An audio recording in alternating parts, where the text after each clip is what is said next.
What's up, everybody? Ooh, back again with another one.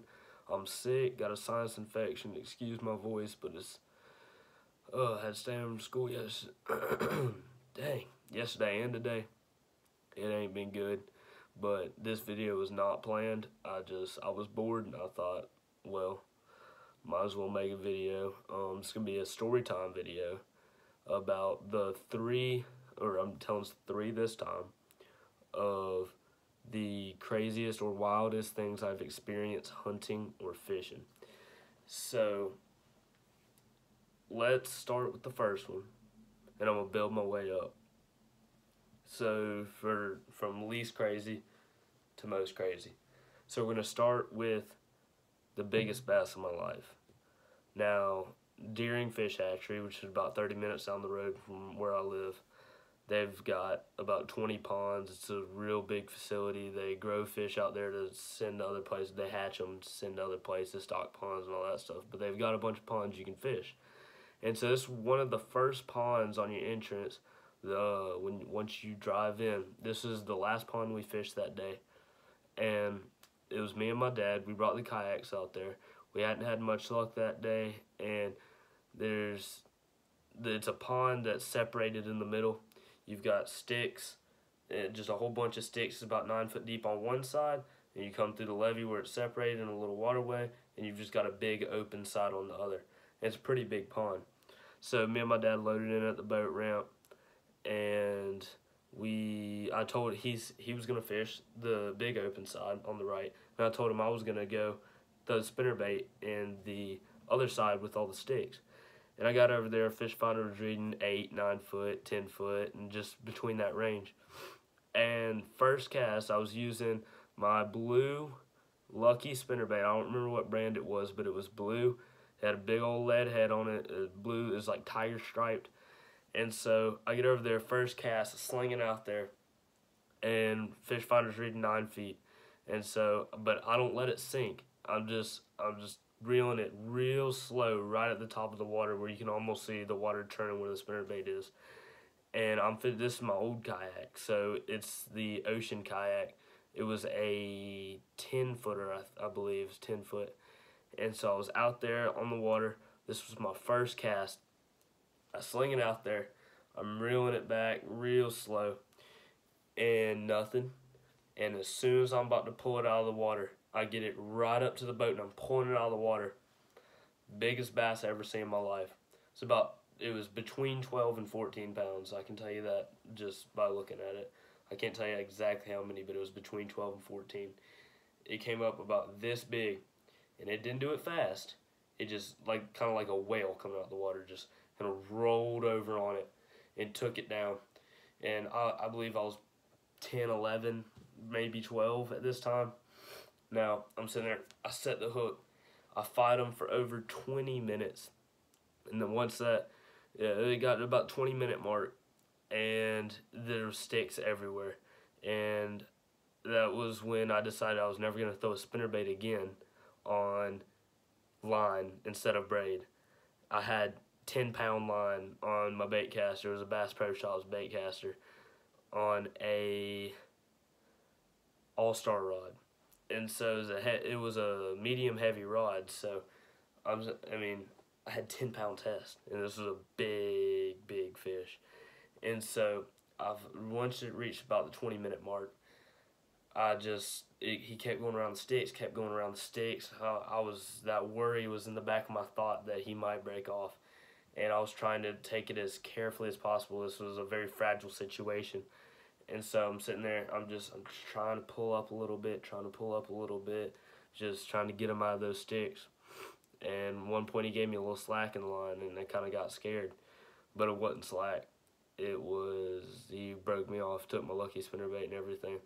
And at that moment when I realized, I started reeling and there was nothing on the other end, I dropped down to my knees, threw the pole in the kayak, and started crying. I cried for probably 25 minutes.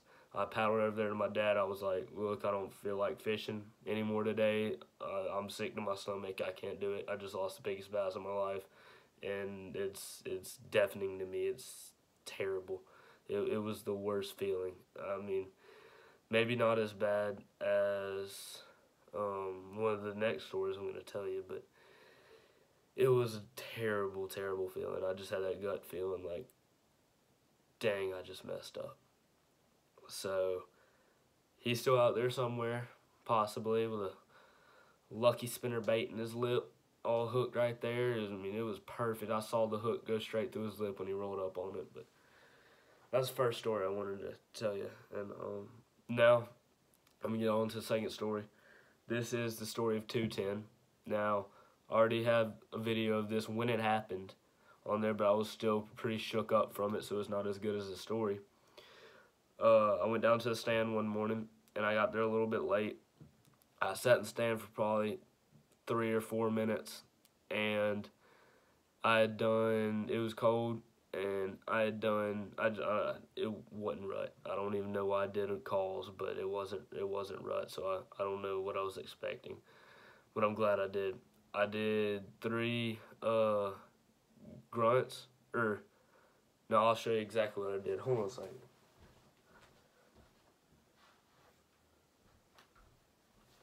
This is the exact call I did right here. It went just like this.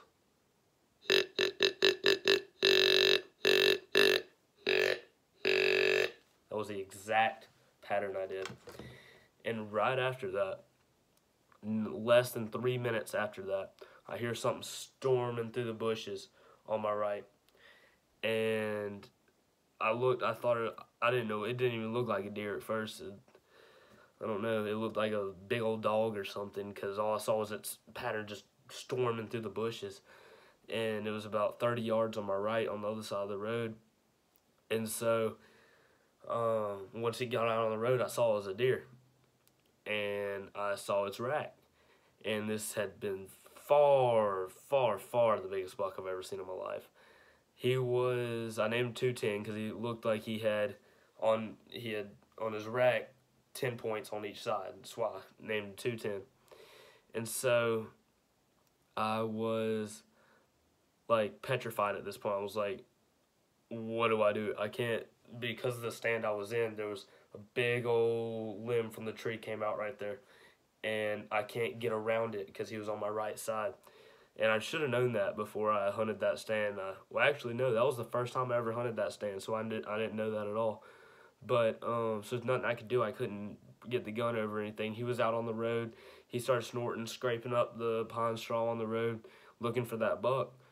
And this was far after rut, so, he must have been late. I don't know what he was reacting to, but this was post-rut, and, he was sitting there on the road, and my heart was going a million miles an hour, just bah, bah, bah, bah, bah. And I'm sitting there, I had my 243 in my lap. And I sit in a regular stand. This is like a chair in a tree. So I can't turn. If I was able to turn, I would have been able to get on that branch. But it's a little chair, a little steel chair, so I couldn't turn without falling out the tree and dying. So he starts walking towards me on the road. And now at this point, I thought that he was going to come right under the stand, so I was waiting on him. The wind was blowing good, not perfect. It was blowing in my face, but he was on my right side. It wasn't perfect, but it was good. Good enough for if he was to walk under the stand. So he started walking. I swore he was going to walk under the stand. I'd just get on top of him and pop him. That wasn't the case. So he ended up stopping about 10 yards from the stand on my right, looking around, still looking for that buck. This buck was probably, I want to say at least 12, but I know he's more than 12. He was, I'd say, between 12 and 15 points. He was a real big buck. And, he just had points everywhere. So, which doesn't surprise me, because next door to us is a trophy hunting place where it's like a hunting club but a trophy club, so there's tons of big bucks, and it's not a high fence, so they can come on my property anytime. So he stops about 10 yards to my right at a big green bush, and my heart just stopped. I was like, what do I do? If he goes back there, he's going to smell me and take off. So I never had this buck on camera, just to make that clear. I'd never seen this buck in my life.